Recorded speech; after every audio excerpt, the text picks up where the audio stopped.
my dear BIBLEin365 brothers and sisters? We have arrived at the book of Isaiah. This is one of my favorite ones. Now, I need prayer because this is going to be one that's going to be very hard to keep concise, but I'm going to do it with the power and the grace of God. Now, I do want to say this from the offset.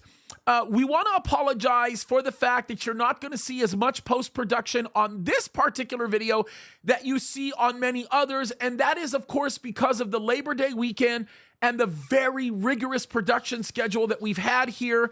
It's been very, very busy. I think so far this year, we've produced over 1,500 videos, and it's been a lot of work. So we kind of had to sandwich this in without the post-production, but it'll be fine because I'm going to still walk you through this, and hopefully you're going to gain a phenomenal education in this. I think it's going to bless you, and I think you're just going to be blown away. So let's talk about the contemporary kings of the northern kingdom and the southern kingdom during the time of Isaiah. Now, I want to simply say this because it's important. You have two kingdoms. They've been split apart. You've got the northern kingdom referred to as Israel, the southern kingdom referred to as Judah.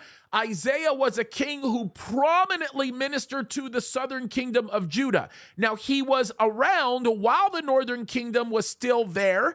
It was still viable. It was about to be removed out of the picture, but he was still around. And so there were kings that he ministered to and around during this time, and I'm going to name them all just so that you have, okay?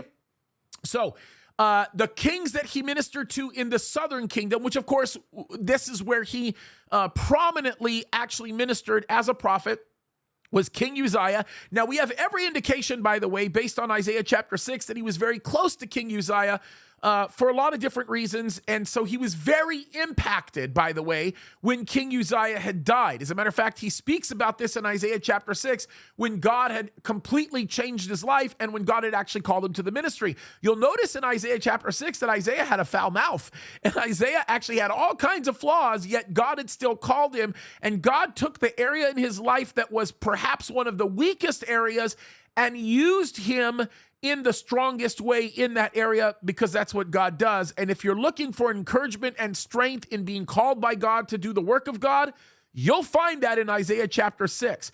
So he ministered during the time of Uzziah, Jotham, Ahaz. Of course, we've talked a lot about Ahaz, Hezekiah, and Manasseh. Manasseh, of course, being the son of Hezekiah, and there's a lot of stuff that goes on there. Now, we look at Jeroboam II, who was, of course, one of the kings of the north. These are the kings of the north that he also was around for. It would have been Jeroboam II, Zechariah, Shallum, Menahem, Pichiah, Pekah, and Hoshea. Now, they're all very interesting kings. I talk a lot about them, which is why I'm not going to talk much about them or the time that they reign in this video, because I've done it in many, many other videos, okay? So as you get into Isaiah chapter 1, you immediately get a picture of how wicked the day and age was, which we find a lot of commonalities in the day in which we live today. I do think that it's very important for you guys to understand that the first portion of the book of Isaiah, matter of fact, the first half of the book of Isaiah seems like two completely different people. And the reason why is because the first portion of Isaiah deals with tons of judgment. When you get into the latter portion, you see a lot of God's grace and the restoration that God does. And so in chapter 1, you get this appalling picture of what kind of wickedness was going on in the southern kingdom. And so when you jump into chapter 5, now mind you, I am skipping certain chapters because I want you to emphasize or to really place an emphasis in certain areas, only because those areas are very, very unique to understanding the wider picture of the Bible as a whole. By the way, I should say this. When we start looking at the book of Isaiah, it is very important to note the fact that when I teach this in the Bible college, I make people read through the Old Testament at least 4 times a week. There's a reason why I do this, because if you understand all of the Old Testament, you're going to understand Isaiah a whole lot more thoroughly. And if you understand Isaiah very thoroughly, you're going to understand a lot of the Old Testament. It kind of goes both ways. So when you get into chapter 5, there is a song in essence, how about I say it that way, regarding a vineyard, and you need to pay attention to that because it relates to so many things later on in the Bible as it relates to not just Bible prophecy, but all kinds of other things. Of course, I already talked about chapter 6, which refers to the call of Isaiah that God placed upon his life. Very encouraging for you. We learn a lot, by the way, about cherubim and seraphim, which is very interesting. There is a phrase, by the way, it's kind of interesting that you will find in Isaiah chapter 8 that I want you to look for. You will know exactly what that phrase is when you get into it. Let me just tell you the interpretation of the phrase: quick to the plunder, swift to the spoil, right? Mahar shalal hashbaz.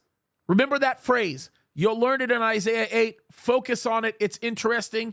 And of course, Isaiah chapter 9, beautiful prophecy concerning Emmanuel. Of course, this is the passage that even Charlie Brown knows, right? Where it says, "For unto us a child is born, unto us a son is given, and the government will be upon his shoulders." Then also in Isaiah chapter 11, we're going to get into the branch and what it means to be a part of that branch. I think it's really important. I want you to pay attention to Isaiah chapter 15 and 16, where you'll learn a lot about Moab. The rock city of Petra has some interesting implications with this chapter.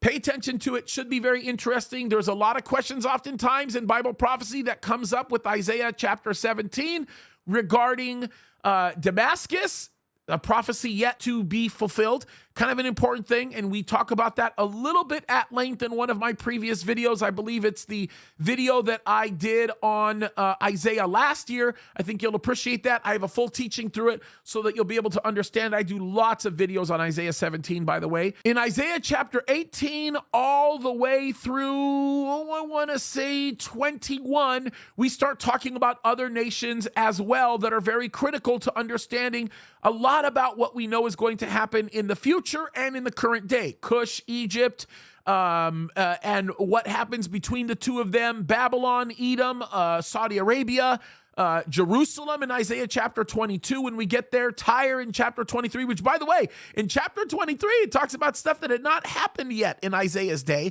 as does a lot of what we see all throughout the book of Isaiah. Now, I want to skip down because there are so many other areas that we can go over in the book of Isaiah, but I would be amiss to not point out to you Isaiah chapter 52 and chapter 53. I want you to pay attention to those chapters. Those chapters deal with very direct prophecies concerning the crucifixion of Jesus Christ. I do not want you to forget that. And if I were to ask you to place an emphasis on any other area, it would be 65 and 66 as we get into a time that has not happened yet. They're all very important passages, folks. Again, I would encourage you to go through my teachings on the book of Isaiah, jamescadiz.com. You can go to CalvaryChapelSignalHill.com. I have many of these teachings on YouTube. They're all available. I go through them at length to give you a better understanding. I also, in my series where I'm teaching through the Bible in 20 weeks, I just went through Isaiah, and there's some really great prophetic insight that comes from there that you can look into in that series as well. And that's also available on YouTube, Rumble, and all over the place. All right? With that, folks, I'm so proud of you. You're doing a great job. I can't believe we're in September. God is so good. Love you guys. God bless you.